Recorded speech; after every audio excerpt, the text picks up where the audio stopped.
नमस्कार। एक बार फिर से आप सभी का बहुत बहुत स्वागत है परीक्षा वर्ल्ड के इस यूट्यूब चैनल में। दोस्तों, एसएससी जीडी की परीक्षा के लिए प्रैक्टिस सेट की जो क्लास में चला रहा हूं उसका जो सेट नंबर 21 है उसको यहां पे हम कंप्लीट करने वाले हैं। तो चलिए बिना किसी देरी के आज के प्रैक्टिस सेट को लगाना स्टार्ट करते हैं। पहला प्रश्न आपके स्क्रीन पर है। जब लोलक घड़ी की लंबाई 9 गुनी हो जाती है तब उसकी समय अवधि यानी कि उसका आवर्तकाल कितना होगा आपको बताना है। तो जब लोलक घड़ी की जो लंबाई है 9 गुनी हो जाएगी तब उसका जो आवर्तकाल होता है, जब उसकी समयावधि होती है वो कितनी हो जाएगी, तो उसकी तिगुनी हो जाएगी। समयावधि यानी कि उसका आवर्तकाल जो है तिगुना हो जाएगा, यानी कि ऑप्शन आपका डी यहाँ पे बिल्कुल सही दिया गया है। इलेक्ट्रॉन है। इलेक्ट्रॉन क्या है आपसे पूछा जा रहा है। एक अल्फा कण होता है, एक बीटा कण है, हाइड्रोजन आयन है या पॉजिट्रॉन है। तो इलेक्ट्रॉन आपका क्या है, तो इलेक्ट्रॉन आपका एक बीटा कण होता है। तो आप इसे याद रखिएगा, बीटा कण, यानी कि ऑप्शन आपका बी यहाँ पे बिल्कुल सही हो जाएगा। इलेक्ट्रॉन आपका क्या होता है, तो इलेक्ट्रॉन आपका बीटा कण होता है। तो इसके बारे में आपको याद रखना है। राइट आंसर आपका क्या हो जाएगा, ऑप्शन जो आपका बी है बिल्कुल सही हो जाएगा, इंपॉर्टेंट है। इसके बाद अगला प्रश्न आपके स्क्रीन पर दिया गया है। और चांदी क्या है, इसमें आपके पास 4 ऑप्शन दिए गए हैं। चांदी है एक शक्तिशाली चुंबकीय पदार्थ, एक विद्युत सुचालक, एक विद्युत कुचालक या इनमें से कोई नहीं। सही आंसर की आपको पहचान करनी है। तो चांदी क्या होता है, यह विद्युत का सुचालक होता है। तो आप इसे याद देखिएगा, चांदी जो है विद्युत की सुचालक होती है। तो ऑप्शन जो आपका यहाँ पे बी दिया गया है बिल्कुल सही हो जाएगा। विद्युत की यह सुचालक होती है चांदी। दीर्घकालीन कठिन परिश्रम के पश्चात मांसपेशियों में होने वाले थकान किस कारण से अनुभव किए जाते हैं। और दीर्घकालीन अगर आप कठिन परिश्रम करते हैं तो आपके मांसपेशियों में जो है थकान का अनुभव होने लगता है। तो आपको बताना है कि वह जो थकान का अनुभव होता है वह किस कारण से होता है। तो आप याद रखिएगा, मांसपेशियों में लैक्टिक एसिड के जमाव के कारण जो है हमें थकान का अनुभव महसूस होता है। तो ऑप्शन जो आपका यहाँ पे डी दिया गया है बिल्कुल सही हो जाएगा, लैक्टिक एसिड के जमाव के कारण। तो ऑप्शन आपका डी यहाँ पे बिल्कुल सही हो जाएगा। ऑप्शन आपका डी यहाँ पे 100% सही है। अगला प्रश्न आपके स्क्रीन पर दिया गया है। प्रतिकण यानी कि एंटी पार्टिकल्स की उपस्थिति को सैद्धांतिक रूप से किसने प्रतिपादित किया। प्रतिकण की उपस्थिति को प्रतिपादित किया गया था सैद्धांतिक रूप से किसके द्वारा। तो राइट आंसर आपका क्या हो जाएगा, पी डिराक, यानी कि ऑप्शन आपका जो यहाँ पे डी दिया गया है बिल्कुल सही हो जाएगा। PAM डिराक के द्वारा जो है प्रतिकण यानी कि एंटी पार्टिकल की उपस्थिति को सैद्धांतिक रूप से प्रतिपादित किया गया था। तो इसके बारे में आप याद रखिएगा, ऑप्शन डी आपका बिल्कुल सही है। इनमें से कौन सा आपका इनपुट डिवाइस नहीं है, आपको पहचानना है कि इसमें से कौन सा आपका जो इनपुट डिवाइस है वह नहीं है। फटाक से इसका आंसर देने की आप कोशिश कीजिए। आपका यह कंप्यूटर का इंपॉर्टेंट प्रश्न है। तो इसमें से आपका इनपुट डिवाइस कौन सा नहीं है, तो बाकी और इसमें से आपका जो ऑप्शन डी वाला देख पा रहे हैं, माइक्रो प्रोसेसर आपका इनपुट डिवाइस नहीं है। बाकी तीनों जो आपके फ्लॉपी डिस्क हो गया, माउस हो गया और कीबोर्ड हो गया, ये सही आपके इनपुट डिवाइस है। लेकिन आपका जो माइक्रो प्रोसेसर है यह इनपुट डिवाइस का एग्जाम्पल नहीं है। अगला इंपॉर्टेंट प्रश्न आपके सामने है। वायु प्रवाह के बीच में पर्वतों के आ जाने से जो वर्षा होती है उसे हम क्या कहते हैं। वायु प्रवाह के बीच में पर्वतों के आ जाने से जो वर्षा होती है उसको क्या कहा जाता है, काफी महत्वपूर्ण प्रश्न है।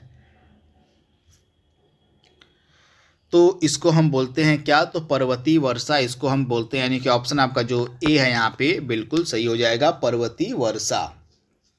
अगला प्रश्न आपके सामने है। निम्नलिखित में से कोडाइकनाल किस पर्वत श्रेणी में आता है। कोडाइकनाल जो है यह किस पर्वत श्रेणी में आता है आपसे पूछा जा रहा है। तो यह एक फेमस पर्यटक स्थल है, एक आपका टूरिस्ट प्लेस है आपका कोडाइकनाल। तो यह जो है किस पर्वत श्रेणी में आता है, तो यह जो है आपका पालनी की पहाड़ियों में आता है। तो ऑप्शन आपका जो यहाँ पे डी वाला है बिल्कुल सही हो जाएगा, पालनी की पहाड़ियों में आपको मिलेगा कोडाइकनाल। तो इसके बारे में आप याद देखिएगा, यह फेमस एक क्या है, तो हिल स्टेशन है। पर यह आपका फेमस एक हिल स्टेशन है, तो इसके बारे में आप याद रखिएगा। अगला प्रश्न आपके स्क्रीन पर है, लार किस प्रकृति का होता है? लार अम्लीय होता है, क्षारीय होता है, उदासीन होता है, क्या होता है लार? आपको बताना है। तो लार जो है किस प्रकार का होता है? आंसर बताइए आप। तो लार जो है आपका अम्लीय प्रकृति का होता है। ऑप्शन आपका ए यहाँ पे बिल्कुल सही हो जाएगा। जो लार है यह अम्लीय प्रकृति का होता है। तो आप इसे याद देखिएगा, इसका जो पीएच मान है वो 6.8 होता है। आप याद देखिएगा, इसका जो पीएच मान है वह 6.8 होता है। तो इस प्रकार से आप इसे कह सकते हैं कि यह एक अम्लीय प्रकृति का होता है। कैंसर जो है अस्थि मज्जा के कौन से भाग को प्रभावित करता है? कैंसर अस्थि मज्जा के कौन से भाग को प्रभावित करता है? महत्वपूर्ण प्रश्न है, आंसर देने की आप कोशिश करिए। तो आंसर आपका जो कैंसर या अस्थि मज्जा की ल्यूकोमिया को प्रभावित करता है। किसको? तो ल्यूकोमिया को। तो ऑप्शन आपका जो यहाँ पे बी वाला है बिल्कुल सही जाएगा, ल्यूकोमिया को। तो इसके बारे में आप याद रखिएगा, ऑप्शन बी आपका बिल्कुल सही है। अगला प्रश्न है, निम्नलिखित में से कौन संसद सदस्यों की अयोग्यता के संबंध में निर्णय लेता है? संसद सदस्यों की अयोग्यता के संबंध में निर्णय कौन लेता है? तो आप याद रखिएगा, प्रेसिडेंट ऑफ इंडिया, भारत के राष्ट्रपति जो हैं संसद सदस्यों के अयोग्यता के संबंध में डिसीजन लेते हैं, निर्णय लेते हैं। यानी कि ऑप्शन आपका सी यहाँ पे सही दिया गया है। एशियाटिक सोसाइटी ऑफ बंगाल के संस्थापक यहाँ पे पूछे जा रहे हैं, कौन थे? एशियाटिक सोसाइटी ऑफ बंगाल की स्थापना किसके द्वारा करी गई थी? तो सर विलियम जोन्स के द्वारा। ऑप्शन आपका सी यहाँ पे बिल्कुल सही है, सर विलियम जोन्स के द्वारा जो है एशियाटिक सोसाइटी ऑफ बंगाल की स्थापना करी गई थी।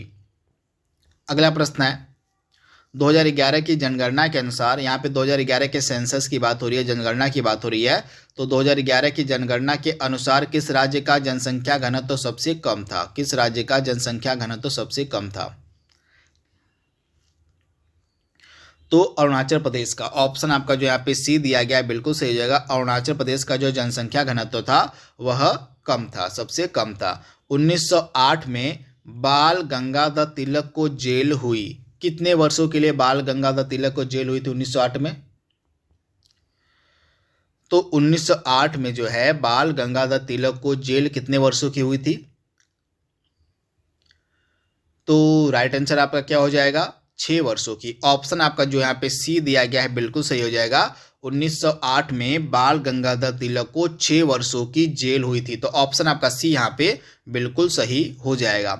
अगला प्रश्न आपके सामने दिया गया है, अंग्रेजों द्वारा, आपको बताना है, अंग्रेजों द्वारा भारतीयों को 1947 में सत्ता हस्तांतरित किए जाने के समय कांग्रेस के अध्यक्ष कौन थे?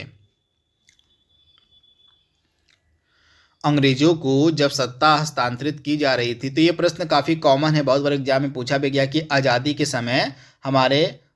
के समय जो है कांग्रेस का जो अध्यक्ष था वह कौन था। कई बार एग्जाम में यह प्रश्न पूछा गया है। तो राइट आंसर आपका क्या हो जाएगा? जेबी कृपलानी। तो आप याद देखिएगा, आज़ादी के समय जो है हमारे कांग्रेस के अध्यक्ष कौन थे? तो जेबी कृपलानी थे। वह कौन सा कांग्रेस अध्यक्ष था जिसने क्रिप्स व लॉर्ड वेवेल दोनों से वार्ताएं करी थी? क्रिप्स और लॉर्ड वेवेल, इन दोनों से वार्ताएं करने वाला कांग्रेस के अध्यक्ष का नाम आपको बताना है।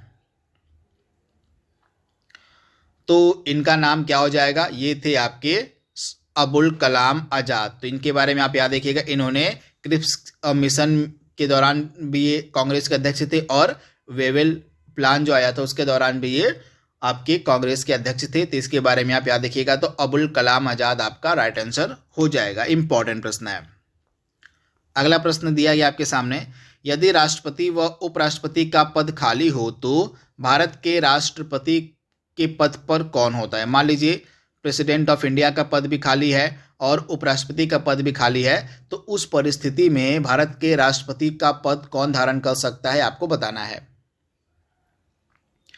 तो उस परिस्थिति में भारत के राष्ट्रपति का पद कौन जारी कर सकता, मतलब पद कौन धारित कर सकता है? तो CJI, chief justice of India, Bharat के जो मुख्य न्यायाधीश होंगे ये जो हैं राष्ट्रपति के पद पर आसीन हो सकते हैं जितने समय के लिए राष्ट्रपति का पद खाली रहेगा। तो इसके बारे में आप याद रखिएगा। ऐसी स्थिति एक बार उत्पन्न हुई थी और उस समय एम हिदायतुल्लाह जो सुप्रीम कोर्ट के न्यायाधीश थे, मुख्य न्यायाधीश, ये जो है राष्ट्रपति के पद पर कुछ समय के लिए बैठाए गए थे, राष्ट्रपति बने थे। तो एम हिदायतुल्लाह का नाम आपको याद रखना है।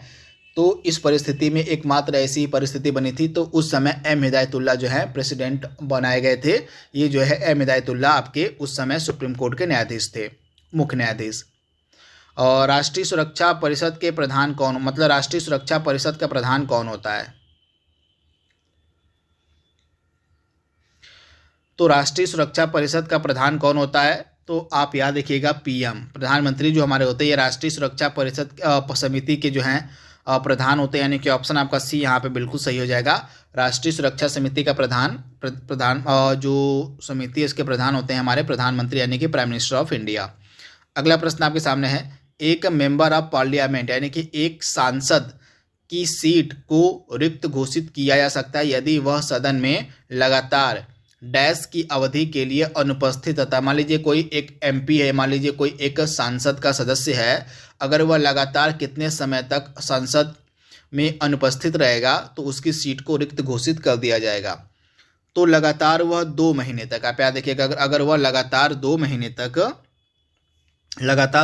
तक अनुपस्थित रहता है, 2 महीने यानी कि आपके 60 दिन, तो 2 महीने कह लीजिए, आप 60 दिन कह लीजिए, तो इतनी अवधि तक अगर वह अनुपस्थित रहता है तो उसकी जो सीट है संसद में आपकी अनुपस्थित कर दी जाएगी, रिक्त कर दी जाएगी। तो इसके बारे में आप याद रखिएगा। किस सभा का अध्यक्ष उसका सदस्य नहीं होता है? इनमें से किस सभा का जो अध्यक्ष है उसका सदस्य नहीं होता है? तो हमारा जो अपर हाउस है जिसको हम राज्यसभा के नाम से जानते हैं, इसका जो अध्यक्ष है वह उसका सदस्य नहीं होता है। तो आप याद रखिएगा। तो राज्यसभा के सभापति कौन होते हैं? तो राज्यसभा के सभापति होते हैं हमारे वाइस प्रेसिडेंट यानी कि उपराष्ट्रपति जो हमारे होते हैं, ये ही सभापति होते हैं राज्यसभा के। और जो हमारे राष्ट्रपति उपराष्ट्रपति होते हैं ये राज्यसभा के मेंबर नहीं होते हैं। तो इसके बारे में आप याद रखिएगा, इंपॉर्टेंट है। तथा राज्यसभा को हम अपर हाउस के नाम से जानते हैं, उच्च सदन के नाम से जानते हैं। अगला प्रश्न है, निम्नलिखित नगरों में से अलकनंदा एवं भागीरथी कहाँ मिलकर गंगा नदी बनती है? तो देवप्रयाग में। आप याद रखिएगा, देवप्रयाग में अलकनंदा नदी और भागीरथी नदी मिलकर जो है गंगा नदी का निर्माण करती हैं। तो इसके बारे में आप याद रखिएगा। भारत में यारलुंग जांगबो नदी को किस नाम से जाना जाता है? भारत में यारलुंग जांगबो नदी को किस नाम से जाना जाता है? तो ब्रह्मपुत्र नदी को जो है आप याद रखिएगा, जो यारलुंग जांगबो नदी है इसको जो है भारत में हम ब्रह्मपुत्र नदी के नाम से जानते हैं। तो आप इसे याद रखिएगा। तिब्बत के रास्ते या भारत में प्रवेश करती है, तिब्बत से होते हुए ये जो है आपकी अरुणाचल प्रदेश के रास्ते भारत में प्रवेश करती है। तो भारत में इसको ब्रह्मपुत्र के नाम से हम जानते हैं। तो इस ऑप्शन आपका जो यहाँ पे बी है बिल्कुल सही हो जाएगा। तो ये चीज़ आप याद रखिएगा। तो स्टेट कौन सा हो जाएगा, किस स्टेट से जो है भारत में प्रवेश करती है आपकी ब्रह्मपुत्र नदी? तो अरुणाचल प्रदेश के रास्ते जो है यह भारत में प्रवेश करती है। अगला प्रश्न आपके स्क्रीन पर है, भारत में जो सर्वाधिक वर्षा है किस मानसून से प्राप्त होती है? बहुत ही ज़्यादा महत्वपूर्ण प्रश्न है। तो भारत में जो सर्वाधिक वर्षा है यह प्राप्त होती है साउथ वेस्ट मानसून से, दक्षिण पश्चिम मानसून से, यानी कि ऑप्शन आपका सी यहाँ पे बिल्कुल सही है। निम्नलिखित में से कौन सा शहर गंगा नदी के किनारे पर स्थित है, मतलब स्थित नहीं है? तो निम्नलिखित में से कौन सा शहर जो है गंगा नदी के किनारे पर स्थित नहीं है? तो फतेहपुर है, भागलपुर है, कानपुर है, लेकिन आपका उत्तरकाशी जो है गंगा नदी के किनारे अवस्थित नहीं है। तो ऑप्शन आपका जो यहाँ पे बी वाला है बिल्कुल सही हो जाएगा। अगला प्रश्न आपके सामने दिया गया है, पौधों को सबसे अधिक पानी किस मिट्टी से मिलता है? पौधों को जो है सबसे अधिक पानी किस मिट्टी से मिलता है? तो चिकनी मिट्टी से। ऑप्शन आपका यहाँ पे ए जो है बिल्कुल सही हो जाएगा। पौधों को जो है सबसे अधिक जो पानी है वह चिकनी मिट्टी से मिलता है। एक परमाणु के केंद्र में धनावेशित हिस्सा क्या कहलाता है? एक परमाणु के केंद्र में जो धनावेशित हिस्सा है वह क्या कहलाता है? तो एक परमाणु के केंद्र में जो धनावेशित हिस्सा है वह कहलाता है आपका न्यूक्लियस। आप याद रखिएगा, इसको हम न्यूक्लियस के नाम से जानते हैं, यानी कि ऑप्शन आपका डी यहाँ पे बिल्कुल सही है, न्यूक्लियस। अगला प्रश्न आपके स्क्रीन पर है, एक ठोस के सीधे गैस में परिवर्तन को क्या कहा जाता है? एक ठोस के सीधे गैस में परिवर्तन को हम क्या कहते हैं? मान लीजिए कोई एक ठोस पदार्थ है, वह सीधे गैस में परिवर्तित हो जाता है, तो इस परिवर्तन को हम क्या कहते हैं? तो इस परिवर्तन को हम बोलते हैं सब्लिमेशन, यानी कि ऊर्ध्वपतन के नाम से हम जानते हैं। इसमें क्या होता है? तो कोई ठोस पदार्थ सीधे गैस में परिवर्तित हो जाता है। नीला थोथा का रासायनिक रूप आपको बताना है क्या होता है? नीला थोथा को रासायनिक रूप से हम क्या कहते हैं? तो नीला थोथा को हम बोलते हैं कॉपर सल्फेट। याद रखिएगा आप, कॉपर सल्फेट, यानी कि ऑप्शन आपका बी यहाँ पे बिल्कुल सही हो जाएगा। इंपॉर्टेंट प्रश्न है। लास्ट के 2 प्रश्न आपके स्क्रीन पर हैं, सामने दिए गए हैं। सिरके का रासायनिक नाम यहाँ पे पूछा गया है कि सिरके का रासायनिक नाम क्या होता है?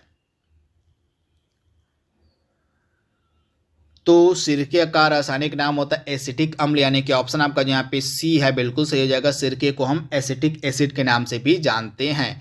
तो आज का लास्ट प्रश्न है, यकृत व मांसपेशियों में ऊर्जा किस रूप में जमा होती है? यकृत यानी कि हमारे लेवर में और हमारी मसल्स में जो ऊर्जा होती है, जो एनर्जी होती है, वह किस रूप में जमा होती है?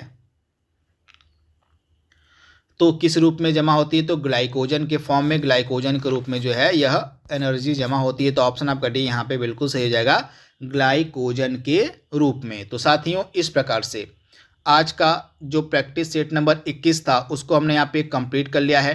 आई होप ये वीडियो आपको पसंद आएगा, आपके आने वाले एसएससी जीडी की परीक्षा के लिए फ़ायदेमंद होगा। तो इसी उम्मीद के साथ इस वीडियो को यहीं पर रोकते हैं। तब तक के लिए thank you, thanks for watching, thank you.